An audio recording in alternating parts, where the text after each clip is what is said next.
Hi, December 31 BRP expire ആവാണ്. അപ്പോൾ എത്രയും പെട്ടെന്ന് ഈ വിസയ്ക്ക് അപ്ലൈ ചെയ്യാം. നമുക്കിപ്പോൾ ഒരു ഒഫീഷ്യൽ മെയിൽ വന്നിട്ടുണ്ടാകും. അതിൽ ശ്രദ്ധിക്കേണ്ട കുറച്ച് കാര്യങ്ങൾ ഞാൻ പറഞ്ഞുതരാം.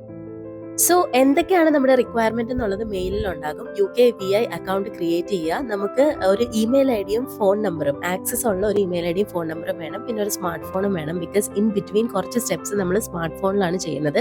പിന്നെ BRP കാർഡ് മസ്റ്റായിട്ടും വേണം. ഇനീഷ്യൽ സ്റ്റെപ്സ് എല്ലാം വളരെ ഈസിയാണ്. അത് ഫോളോ ചെയ്ത് പോവുക.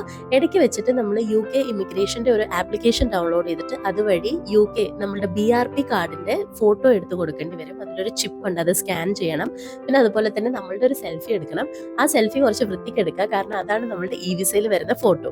ആക്സസ് ഉള്ള ഒരു ഇമെയിൽ ഐ ഡിയും ഫോൺ നമ്പറും എന്തിനാന്ന് വെച്ച് കഴിഞ്ഞാൽ ഇടയ്ക്ക് വെച്ച് കുറച്ച് സെക്യൂരിറ്റി കോഡ്സ് അങ്ങോട്ടും ഇങ്ങോട്ടൊക്കെ വരും. അതൊക്കെ ആക്സസ് ചെയ്യാൻ വേണ്ടിയിട്ടാണ്. പിന്നെ ഏറ്റവും ലാസ്റ്റ് സ്റ്റെപ്പ് എന്ന് പറയുന്നത് നമുക്ക് കുറച്ച് നമ്മളുടെ ഐഡന്റിഫിക്കേഷൻ കാര്യങ്ങളുണ്ട്. അത് കഴിഞ്ഞിട്ട് പിന്നെ സെക്യൂരിറ്റി ക്വസ്റ്റ്യൻസ് കുറച്ചുണ്ട്. ദെൻ ഡിക്ലറേഷൻ ആൻഡ് സബ്മിഷൻ ആണ്. അപ്പോൾ ഇത്രയും കാര്യങ്ങളൊക്കെ ഒന്ന് ശ്രദ്ധിച്ചാൽ മതി. ബാക്കി സ്റ്റെപ്പുകളെല്ലാം വളരെ നോർമലാണ്.